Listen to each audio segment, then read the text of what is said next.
جی علی بھائی، next question number 17 ہے۔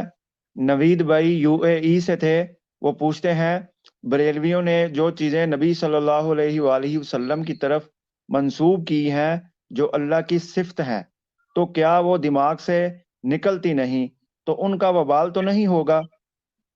ہاں، وہ اصل میں یہ پوچھ رہے تھے کہ یعنی ہمیں وسوسہ آتا ہے کہ ہم کوئی ایسا عقیدہ رکھیں گے کہیں نبی علیہ السلام کی گستاخی نہ ہو رہی ہو. تو میں آپ کے اس شیطانی وسوسے کو دور کرنے کے لیے ایک مثال دیتا ہوں. ابو داؤد میں اور سنن ابن ماجہ میں حدیث ہے، ایک صحابی نے رسول اللہ کو سجدہ کیا. نبی علیہ السلام نے فرمایا سر اٹھا، یہ کیا کر رہا ہے؟ ان کا یا رسول اللہ میں عراق میں ہیرا نامی ایک شہر میں گیا، وہاں لوگ اپنے سردار کو سجدہ کرتے ہیں، تو آپ تو ہمارے دنیا اور آخرت میں سردار ہیں اور اللہ کے نبی ہیں، ہم آپ کو سجدہ کیوں نہ کریں؟ حدیث میں باقی بعد میں مکمل کرتا ہوں، پہلے یہاں تک آپ رکیں. اس صحابی نے نبی علیہ السلام کی محبت میں سب کچھ کیا اور رسول اللہ صلی اللہ علیہ وآلہ وسلم نے اس کی محبت کو ریجیکٹ کر دیا. آپ نے فرمایا سر اٹھا کیا کر رہا ہے؟ جب میں مر جاؤں گا اور تم میری قبر سے گزرو گے، کیا میری قبر پہ بھی سجدہ کرو گے؟ کہا نہیں یا رسول اللہ. تو فرمایا مجھے کو سجدہ کر رہے ہو؟ اگر میں سجدہ جائز سمجھتا تو بیویوں سے کہتا کہ اپنے خامدوں کو کریں، اس حق کے سبب جو اللہ نے ان کو دیا ہے. اب یہ حدیث ابو داؤد میں بھی موجود ہے، یہ حدیث ابن ماجہ میں بھی ہے، مشکات میں بھی ہے. یہ حدیث اس بات کا واضح ثبوت ہے کہ رسول اللہ کی عزت کے لیے بھی کوئی کام کیا جائے گا اور وہ قرآن و سنت کے منافی ہے تو رسول اللہ اس سے ناراض ہوتے ہیں، الٹا ڈانٹتے ہیں. حالانکہ اس نے کو خدا سمجھ کے تو سجدہ نہیں کیا تھا نبی علیہ السلام کو، اللہ کا بندہ سمجھ کے کیا تھا، لیکن نبی علیہ السلام نے ڈانٹ دیا. صحیح مسلم میں حدیث ہے، رسول اللہ کے سامنے ایک شخص نے خطبہ دیتے ہوئے کہا من یطع اللہ ورسولہ فقد رشد.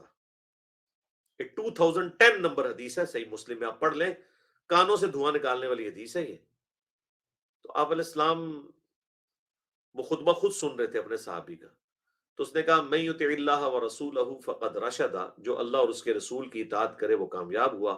ومن یعصہما فقد غوا، اور جس نے ان دونوں کی نافرمانی کی وہ بہک گیا.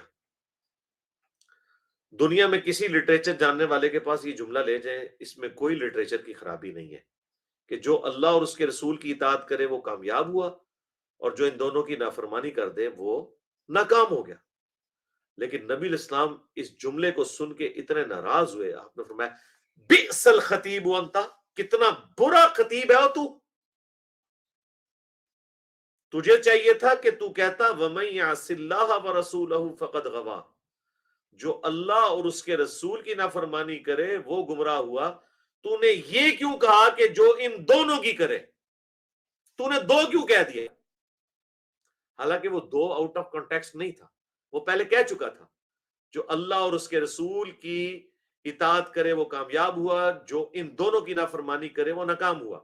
لٹریچر میں تو یہ جملہ بالکل درست ہے، بلکہ لٹریچر میں تو بات کو ریپیٹ کرنا جملے کا عیب ہوتا ہے. مثلا میں کہوں کہ میں اور عرفان بھائی لاہور گئے، پھر اس کے بعد میں کہوں گا ہم دونوں نے ناشتہ کیا، ہم دونوں رکشے میں سوار ہوئے. میں بار بار یہ نہیں کہوں گا کہ میں اور عرفان نے ناشتہ کیا، میں اور عرفان رکشے میں سوار ہوئے، میں اور عرفان جو ہے وہ ٹرین میں بیٹھے. نہیں، یہ جملے کا عیب ہوتا ہے. جب ایک دفعہ تعارف کروا دیا اس کے بعد دونوں دونوں ہی ہوگا. لیکن نبی علیہ السلام نے اللہ رسول کے اعتبار سے اس چیز کو برا سمجھا کہ کوئی ان دونوں کے کہ توحید میں کہیں فرق نہ آئے. اور ابو داؤد میں تو آگے بھی الفاظ ہے، آپ نے فرمایا قم اذهب، اٹھ ادھر سے نکل جا، اتنا برا خطیب ہے تو نے یہ کیوں کہا ان دونوں؟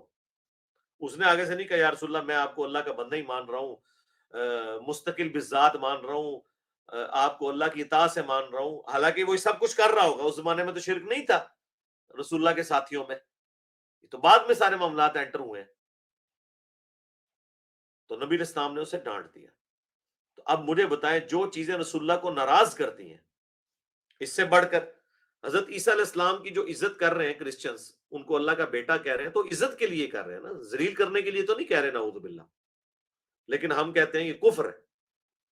اور قرآن میں تو اللہ تعالیٰ نے اتنے سخت الفاظ ارشاد فرمائے کہ اگر اللہ ارادہ کرے عیسیٰ اور اس کی ماں اور سارے زمین والوں کو ہلاک کر دے، اللہ کا کوئی کیا بگاڑ لے گا. لقد کفر الذین قالوا ان اللہ هو المسیح ابن مریم، وہ پکے کٹر کافر ہیں، کھلا کفر کر رہے ہیں جو کہہ رہے ہیں عیسیٰ ابن مریم ہی اللہ ہے یا وہ اللہ کے بیٹے ہیں. تو اب ایک کرسچن کے سامنے حضرت عیسیٰ علیہ السلام کو اللہ کا بیٹا نہ کہنا اس کے نزدیک تو گستاخی ہو رہی ہے، لیکن ہمارے نزدیک تو عین ایمان ہے۔ اور بخاری میں حدیث ہے، دیکھنا میری شان کو اس طرح بلند نہ کر دینا جس طرح نصارہ نے اپنے پیغمبر کو بڑھا دیا، میں اللہ کا بندہ اور اس کا رسول ہوں، مجھے اللہ کا بندہ اور اس کا رسول ہی کہنا۔ مسند احمد میں حدیث ہے، ایک صحابی نے کہہ دیا ما شاء اللہ و شئت یا رسول اللہ، اے اللہ کے رسول، جو اللہ چاہے اور جو آپ چاہیں۔ آپ نے فرمایا جعلتنی للہ ندا، تو نے مجھے اللہ کے ساتھ کھڑا کر دیا مقابلے پر، بل قل ما شاء اللہ وحدہ، بلکہ کہہ جو اکیلا اللہ چاہے۔ اب اس نے نہیں کہا یا رسول اللہ میں آپ کو اللہ کا بندہ ہی مان رہا ہوں، اور میں جب یہ کہہ رہا تھا جو اللہ چاہے اور جو آپ چاہیں، تو اس کا مطلب یہ نہیں تھا کہ اللہ کے مقابلے پہ میں اللہ کا رسول کی حیثیت سے آپ کی بات کر رہا تھا۔ نبی علیہ السلام ناراض ہوئے۔ یہاں لوگ کہتے ہیں اللہ نبی وارث، ہاں جہاں اللہ اور رسول کو ہم جمع کرتے ہیں اکٹھا وہاں تو ہم مانتے ہیں۔ جس طرح صحابہ کرام کو وہ مسئلہ نہیں پتا ہوتا تھا، وہ کہتے تھے اللہ اور اس کا رسول بہتر جانتے ہیں، بالکل دین تو اللہ اور اس کا رسول ہی بہتر جانتے ہیں، یہ تو ہم یہی کہیں گے۔ بلکہ ہم تو اس سے بھی بڑھ کر کہتے ہیں، قرآن میں من یطع الرسول فقد اطاع اللہ، جس نے رسول اللہ کا حکم مانا اس نے اللہ کا حکم مانا۔ اطیع اللہ و اطیع الرسول تو چھوٹی چیز ہے رسول اللہ کی شان میں، اطاعت کرو اللہ کی اس کے رسول کی، اس سے بڑی شان یہ ہے کہ من یطع الرسول فقد اطاع اللہ، جس نے رسول کی اطاعت کی اس نے اللہ کی اطاعت کی، یہ اس سے بڑی شان ہے نبی علیہ السلام کی۔ اور اس سے بھی بڑی شان یہ ہے قل ان کنتم تحبون اللہ فاتبعونی یحببکم اللہ، اے نبی ان سے فرماؤ اگر تم اللہ سے محبت کا دعویٰ کرتے ہو نا، پھر میری اتباع کرو تو اللہ بھی تم سے محبت کرے گا اور تمہارے گناہوں کو معاف کر دے گا۔ یعنی جو اللہ سے پکی محبت کرتا ہے وہ نبی علیہ السلام کی پیروی کرے گا تو پھر اللہ بھی اس سے محبت کرے گا۔ تو جہاں اللہ رسول تعلیمات میں ایک آرگینک ہول ہے، لیکن جہاں ہم تکوینی امور کی بات ہوگی، تقدیر کے معاملات ہوں گے، وہاں اللہ خالق ہے، رسول اللہ مخلوق ہے۔ یہ فرق، تو یہ وسوسہ نہیں آنا چاہیے، یہ عین ایمان ہے جس کو آپ وسوسہ سمجھ رہے ہیں۔ وسوسہ تو ان لوگوں نے ڈالا ہوا ہے جو توحید بیان کرنے کو رسول اللہ کی گستاخی سمجھتے ہیں، نعوذ باللہ۔ تو یہ تو رسول اللہ اپنی گستاخی خود پھر نعوذ باللہ کرتے رہے، یہ کہہ کے کہ سر اٹھا کیوں مجھے سجدہ کر رہے ہیں، بئس الخدیب انت، کتنا برا خدیب ہے تو نے کیوں کہا ان دونوں کو، تجھے اللہ رسول کو علیحدہ بیان کرنا چاہیے تھا۔ تو کیا رسول اللہ اپنی گستاخی خود کر رہے تھے؟